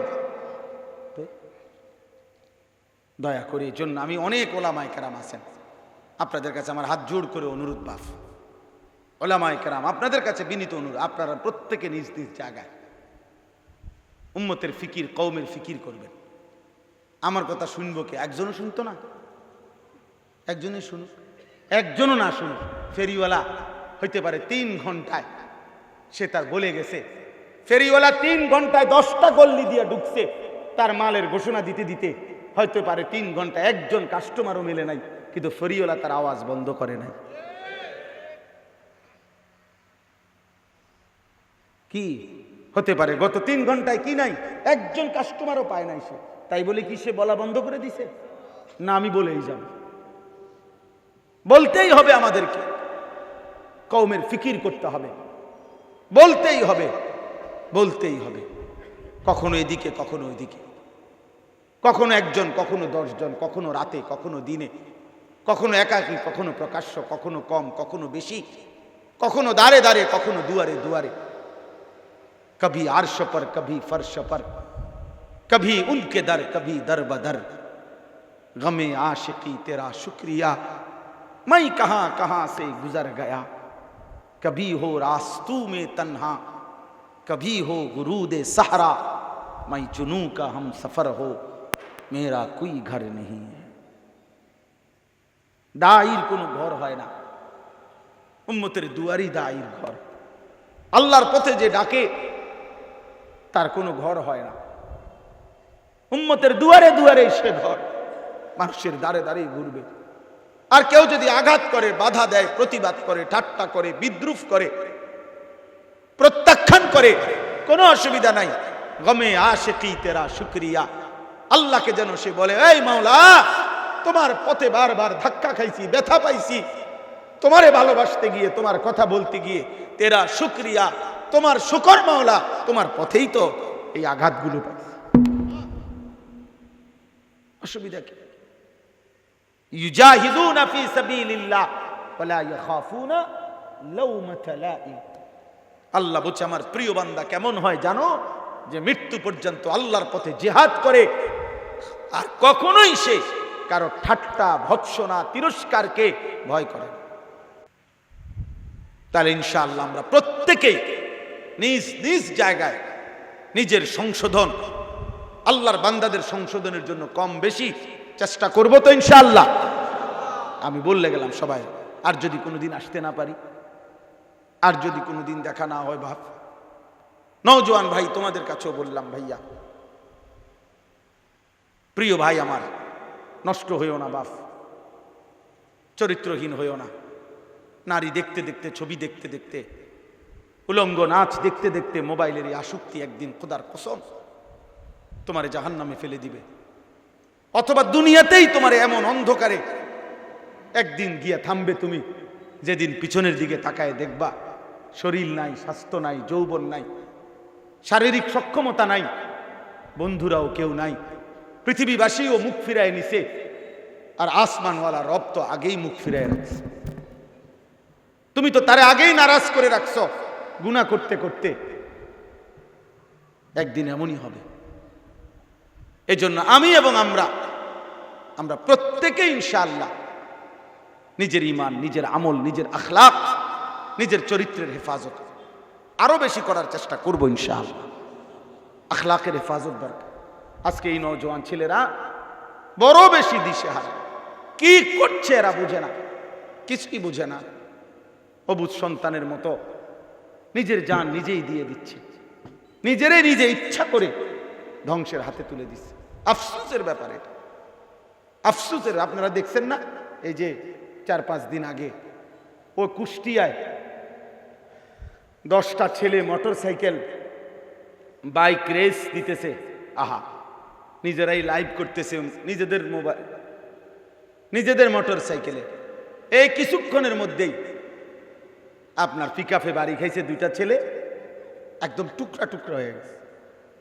পুরাটা রাস্তার মধ্যে টুকরা টুকরা হয়ে গেছে, ছিন্ন ভিন্ন হয়ে গেছে। এগুলা যে একত্র করবো লাশ টুকরাগুলো, এটারও সুযোগ। হায় যুবক, কারে দেখাই? কে তোমার মোটর সাইকেলের এই আঁকা বাঁকা কে দেখে? কারে দেখাইলা নওজোয়ান? তোমার লাইভেই পৃথিবীবাসী তোমার মৃত্যু দেখল। তোমার ভাই মোটর সাইকেলের সামনের ক্যামেরা দিয়েই পৃথিবীবাসী তোমার নির্মম করুণ মৃত্যু দেখল। আজ তোমার লাইভ দেখবে কে? আজ তোমারে মনে রাখবে কে? স্বার্থপর এই দুনিয়া কাউরে মনে রাখে না, কাউরে না বাপ, কাউরে না।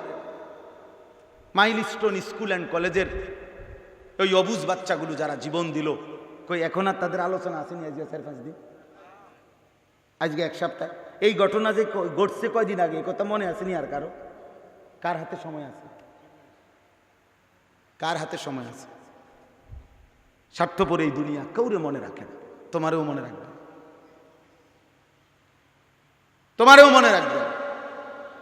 ওই নোয়াখালীর ওই প্রবাসী একটা লোক, তার যে পরিবারের 7 জন মানুষ মাইক্রোবাসের মধ্যে পানির মধ্যে পড়ে গেছে না, 7টা মানুষ মারা গেছে, যে ওর সাক্ষাৎকার দিছে প্রত্যেক। এই তো সাক্ষাৎকারটা আমি শুনছি।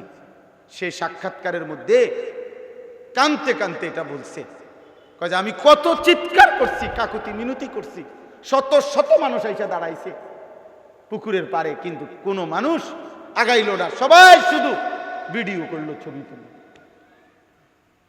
ও নিজে বলছে সবাই শুধু ভিডিওই করলো। আহা, কারে দেখাইলা? এই 7 জন মানুষের করুণ মৃত্যু পৃথিবীবাসীকে দেখাইয়া কি হবে? ওরা তো চলে গেছে।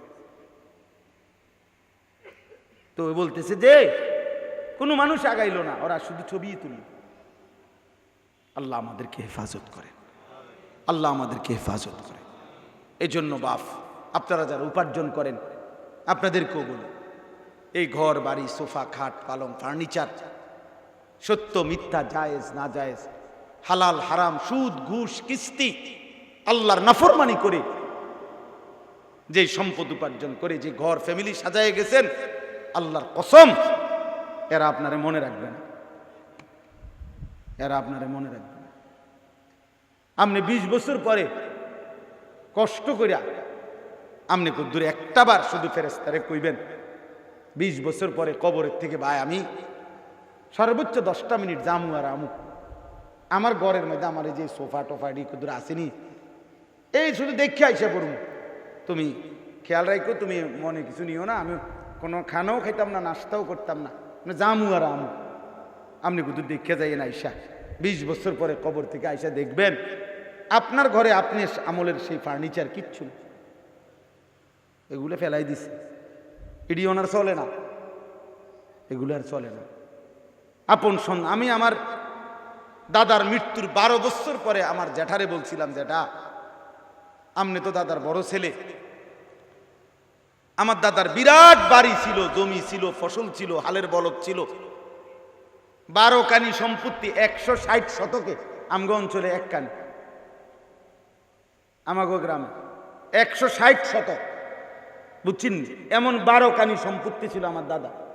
আপনি হিসাব করেন বইয়া দাদার কি পরিমাণ, এটি সবদের মধ্যে উনি ফসল করতেন, মানে ধান করতেন উনি, কত বেশি তাহলে চাষাবাদ করতেন, কত সম্পদ ছিল দাদা। তো আমি বললাম যে যেটা আমার দাদার রেখে যাওয়া একটা স্মৃতি, একটা নুনের বাটি, কাঁচের প্লেট, কিছু একটা আপনি আমারে দেখান। জ্যাঠা কাইদা দিছিল, না বাতি যা, তোমারে দেখাইবার মতো আমার বাপের স্মৃতি আমার কাছে কিছু। স্বার্থপর এই দুনিয়া এমন ভাবে ভুলে যায়।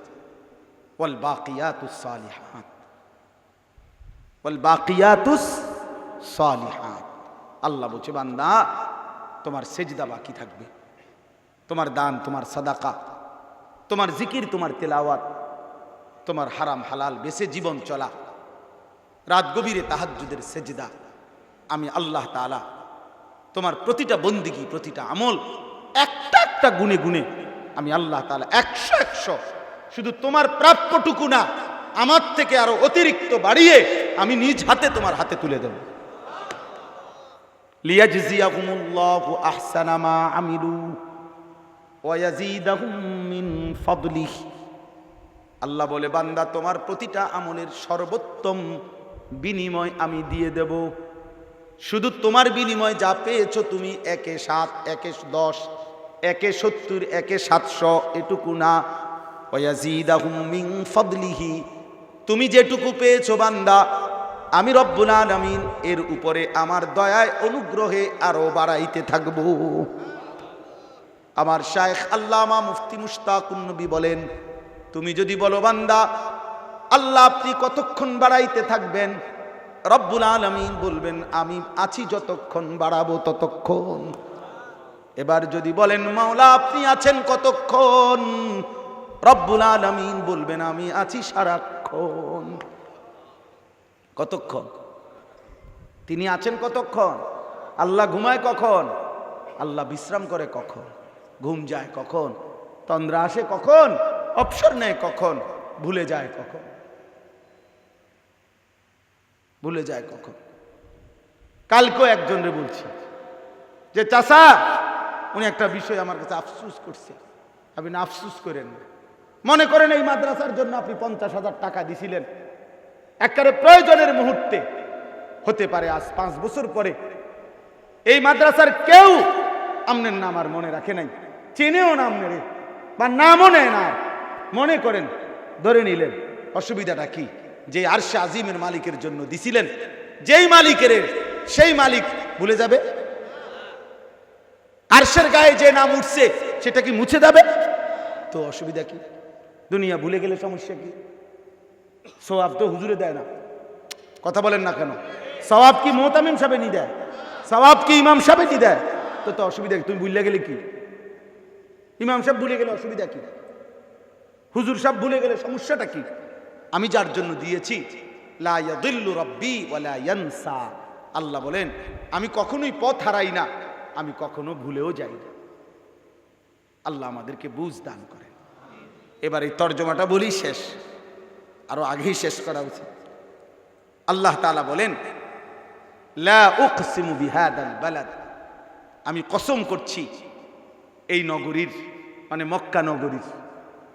আল্লাহ তাআলা বলেন মক্কা নগরীর কসম আমি করছি, মানে আল্লাহ একটা কথা বলতে চাচ্ছেন, সেই কথার গুরুত্বের জন্য, দৃঢ়তার জন্য কসম করে বলছেন যে বন্ধু আমি কসম করছি, নবীজিকে শোনাচ্ছেন এই নগরীর, এই মক্কা নগরীর। তো যদি বলেন যে আল্লাহ মক্কা নগরীর এমন কি বৈশিষ্ট্য হয়ে গেল যে জন্য আপনি আপনার মতো মালিক এই নগরীর কসম খাইলেন? তো আল্লাহ তাআলা বলেন ও আনতা হিল্লুম বিহাদাল বালাদ, আপনি যেখানে আছেন, আপনি বন্ধু আছেন যেখানে, আপনি যেখানে থাকেন, আপনি যেখানে থাকেন, যে ভূমিতে আপনি জন্ম নিয়েছেন, আমি যেকে ভালোবাসি, যেখানে আপনি বেড়ে উঠছেন, আপনার জন্ম, আপনার কৈশোর, আপনার শৈশব, আপনার যৌবন, আপনার হায়াতের 53 বছর যে মাটির অলিতে গলিতে আপনি কাটাইছেন, আমি তো এটারে খুব ভালোবাসি, খুব ভালোবাসি। হায় নওজোয়ান, চিনলা না তুমি, এমন নবীকে চিনলা না, এমন রাসূলকে চিনলা না। চুল রাখলা বেঈমানের মতো, চেহারা সাজাইলা বেঈমানের মতো, আখলাক সাজাইলা বেঈমানের মতো। আহা! অথচ আল্লাহ তাআলা বলেন, বন্ধু আপনি এই শহরে থাকেন, আপনি এখানে অবস্থান করেন, এজন্য আমি এই শহরের কসম করলাম, আপনার পায়ের চলা মাটিও আমার প্রিয়, আপনার কদমের স্পর্শের জমিনও আমি আল্লাহর কাছে প্রিয়।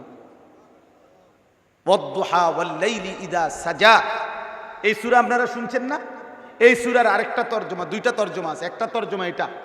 ওয়াদ-দুহা অর্থ আল্লাহ তাআলা বলেন, হে বন্ধু আপনার আলোকোজ্জ্বল, আপনার আলোকোজ্জ্বল ওই চেহারা মোবারক, আমি আল্লাহ এই পবিত্র আলোকোজ্জ্বল এই চেহারার কসম করছি।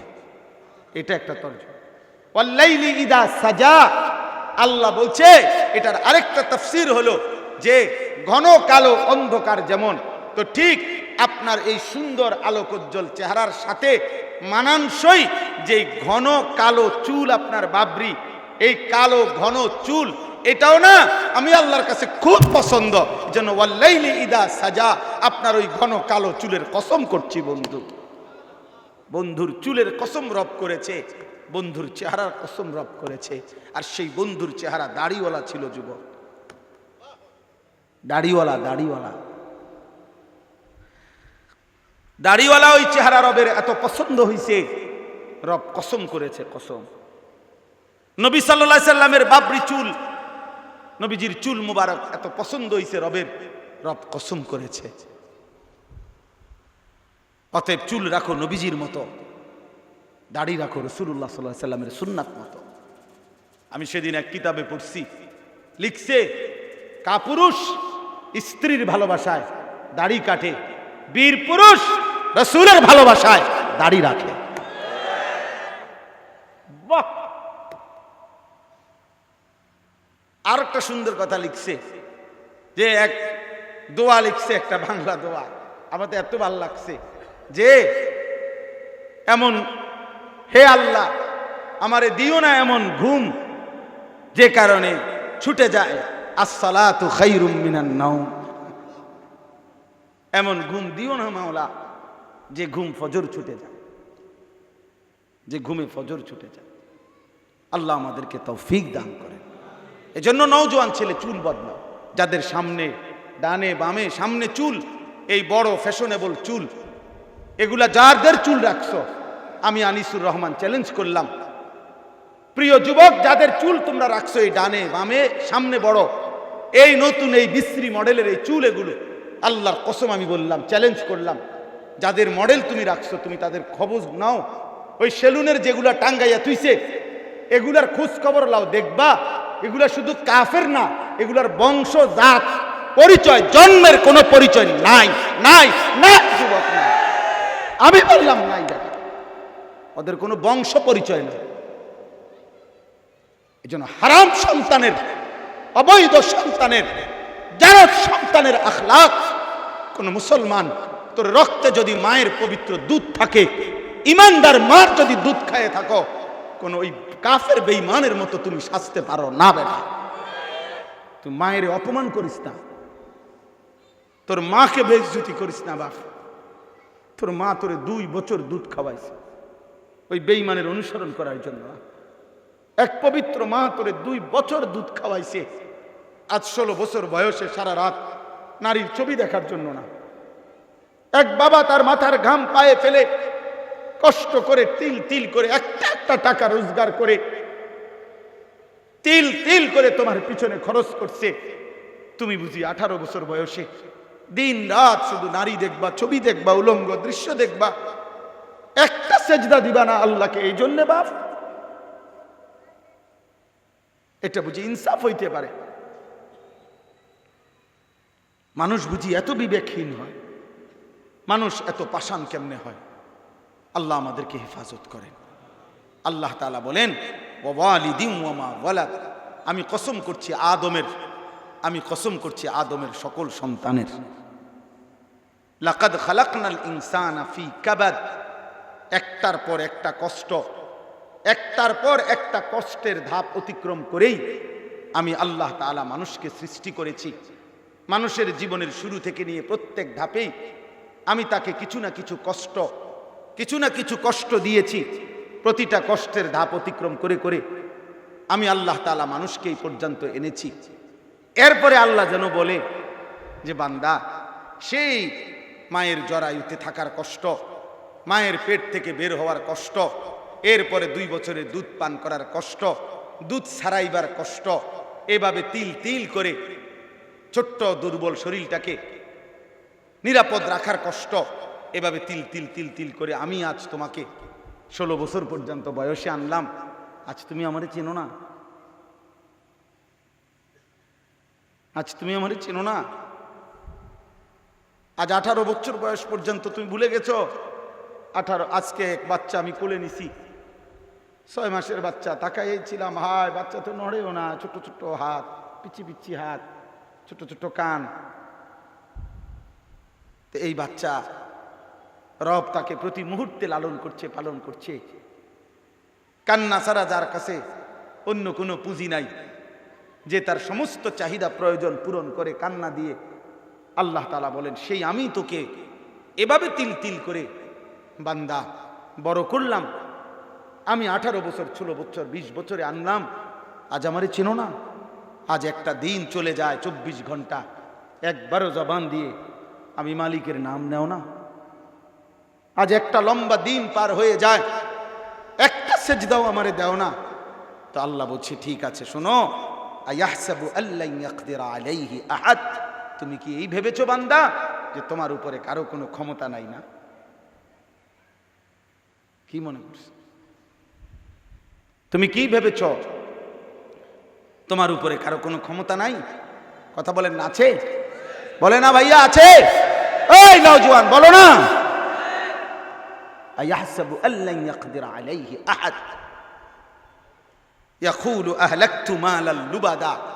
আল্লাহ বলে নাফরমান বান্দা অহংকার করে আর বলে আমি অজস্র টাকা খরচ করেছি, অগণিত টাকা খরচ করেছি, বাড়ি করেছি, গাড়ি করেছি, জমি কিনেছি, 3টা ছেলে বিদেশ পাঠাইছি, 4টা মাইয়া বিয়া দিছি, 4তলা বিল্ডিং করছি, বাথরুম টাইল সব ঝকঝকে, আমার কোনটার অভাব আছে নাকি?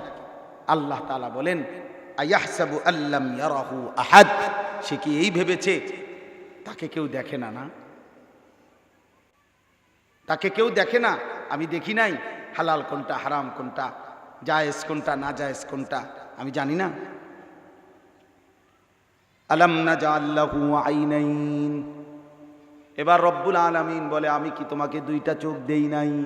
বলেন, উত্তর দেন। ওয়া লিসানান, আমি কি তোমাকে একটা জিহ্বা দেই নাই? ওয়া শাফাতাইন, আমি কি 2টা ঠোঁট দেই নাই?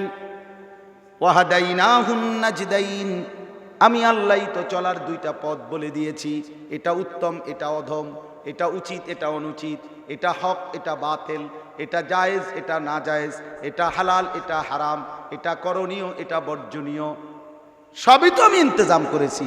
চোখ দিলাম, নাক দিলাম, কান দিলাম, পথ বলে দিলাম, তারপরেও বান্দা আমারে কেমনে ভুলে গেলা? আর ভুলে যে যাচ্ছ, তুমি কি এই 2 কথা ভাবো নাই যে তোমাকে আমি দেখছি?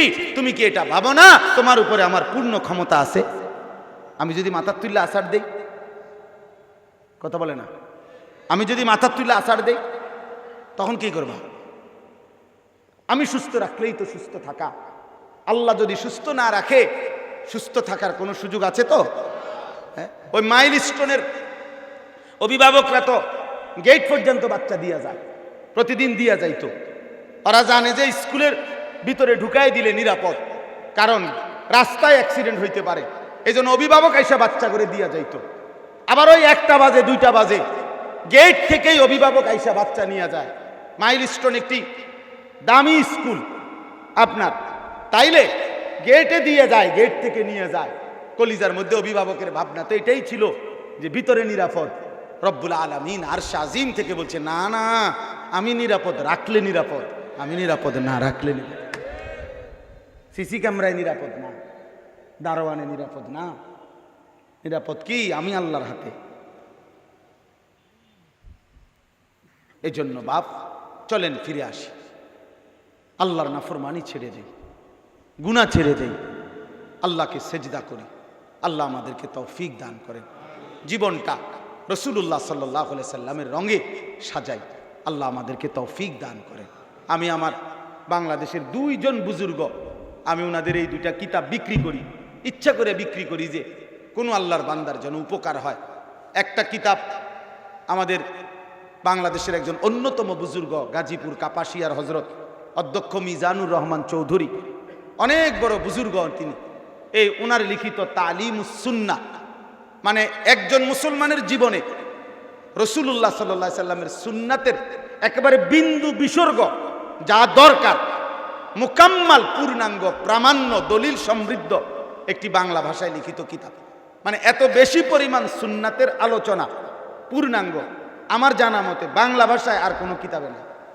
এই জন্য আমি ইচ্ছা করে এগুলো আনাইছি, যেগুলো আমি বিক্রি করে দেবো।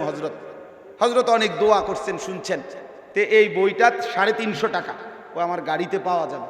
আর এইটা আমার খুলনার হজরত, যার নাম বললাম বারবার, হজরতের এই বই, ছোট্ট বইটা ইমানের 77 শাখা। এটার অর্থ হইল হজরত এই ছোট্ট বইটা লিখছেন একটা উদ্দেশ্য নিয়ে, যে ইমানের যে 77টা শাখা আছে, নবীজি বলে গেছেন একজন মুসলমান এই ছোট্ট বইটা পড়ে তার উচিত একটা একটা করে দাগ দিয়া দিয়া মিলানো, আছে কয়টা নাই কয়টা, বুঝেন না? আমার মধ্যে আছে কয়টা নাই কয়টা, যেটা আছে আলহামদুলিল্লাহ, যেটা নাই সেটা কিভাবে আমার মধ্যে আনা দরকার, আমার ইমান পূর্ণ করা দরকার, এই ফিকিরে হজরত এই বইটা লিখছেন। এটা 30 টাকা। আপনারা যাওয়ার সময় কিনবেন, এই মাদ্রাসার জন্য দোয়া করবেন। আল্লাহ তাআলা আপনাদের প্রত্যেককে ইমান আমলের জীবন দান করেন।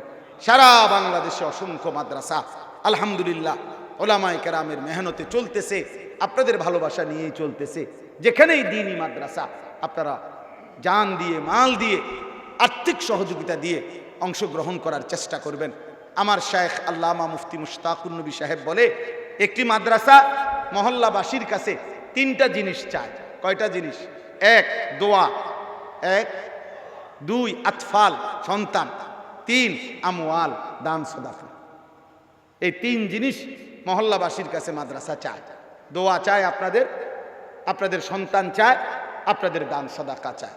হযরত বলেন, যদি কোনো মুসলমান কোনো মাদ্রাসার জন্য এই 3টা অংশগ্রহণ করে, দোয়াও করলো, নিজের হোক কারো সন্তান বুঝাইয়া হোক পড়াইবার চেষ্টা করলো, কিছু সামর্থ্য পরিমাণ দান সাদাকাও করতে থাকলো, আমার শায়েখ বলে আশা করা যায় ইনশাআল্লাহ, হযরত বলেন যে আমি আশা করি ইনশাআল্লাহ ওই মানুষগুলো কিয়ামতের দিন এই উলামা তোলাবাদের সাথেই হাসরের ময়দানে দাঁড়াবে। এই জন্য আপনারা মাদ্রাসাকে ভালোবাসবেন, নিজেদের সামর্থ্য পরিমাণ দান করবেন। আমি নিজে মাদ্রাসা আলহামদুলিল্লাহ প্রায় নিজের আমার ছোট্ট একটা মাদ্রাসা আছে কুমিল্লা ক্যান্টনমেন্ট ময়নামতি সাহেবের বাজার, ওইখানে এই মুহূর্তে আলহামদুলিল্লাহ প্রায় 500 ছাত্র আছে, 34 জন শিক্ষক কর্মচারী আছে। মাদ্রাসার জন্য একটা বড় জায়গা কিনছি, প্রায় 1 একর, 94.5 শতকের চাইতে একটু বেশি, প্রায় 2.5 কোটি টাকার জায়গা। তো আমার ওই মাদ্রাসাতেও আমরা আলহামদুলিল্লাহ আল্লাহর বান্দারা বহু সারা দেশ থেকে, বিদেশ থেকে, প্রবাস থেকে সহযোগিতা করছে। একটা বড় মসজিদ, মাদ্রাসা কমপ্লেক্স, বিশেষ করে আমার একটা স্বপ্ন কিশোর যুবক ছেলেদের জন্য একটা আলাদা মাদ্রাসা করতে চাই, জেনারেল সহ, মানে আলাদা ভবন করতে চাই। তো আলহামদুলিল্লাহ আমিও দোয়াও চাই।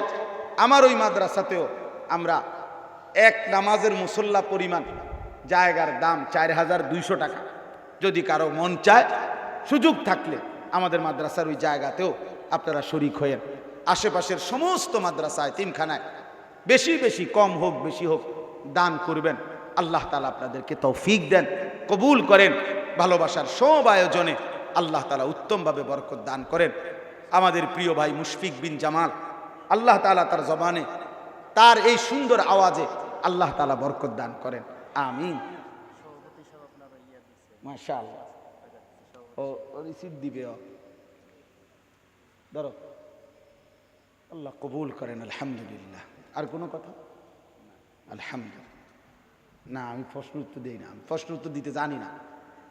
আমি এই মানে এত যোগ্যতা সম্পন্ন মুফতি না যে এই প্রশ্নের উত্তর দিতে পারে। এটা স্থানীয় আশেপাশের কোনো মুফতি সাহেব থেকে জেনে নেবেন। প্রশ্নের উত্তর দেওয়ার জন্য আপনার ব্যক্তির চুল, চেহারা, লেবাস, পোশাক, অবস্থান, এটাও বোঝা একটা বিষয়। অর্থাৎ এই বেড়া কি বুঝতে চায়, কি জানতে, যেটাই হোক সে। তো আপনারা প্রত্যেক অঞ্চলে আলহামদুলিল্লাহ আমাদের ওলামায়ে কেরাম, মুফতি সাহেবগণ আছেন। আপনারা নিজ নিজ অঞ্চলের মুফতি সাহেব থেকে নিজ নিজ অঞ্চল, ওই যে বলছি সব হুজুর, সব বক্তা সবাই পরিচিত হইতে হবে এটা জরুরি না, বরং আপনার অঞ্চলেই ওয়াজাআকুমুন নাদির, প্রত্যেক অঞ্চলের মানুষের রাহবারি করার জন্য আসমানের পক্ষ থেকে, রবের পক্ষ থেকে পথ প্রদর্শনকারী, ভয় প্রদর্শনকারী উপযুক্ত আলেমে দ্বীন বিশ্বাস করেন আল্লাহ তাআলা কুদরতিভাবেই ব্যবস্থা রেখেছেন। আল্লাহ তাআলা কদর করার তৌফিক দান করেন।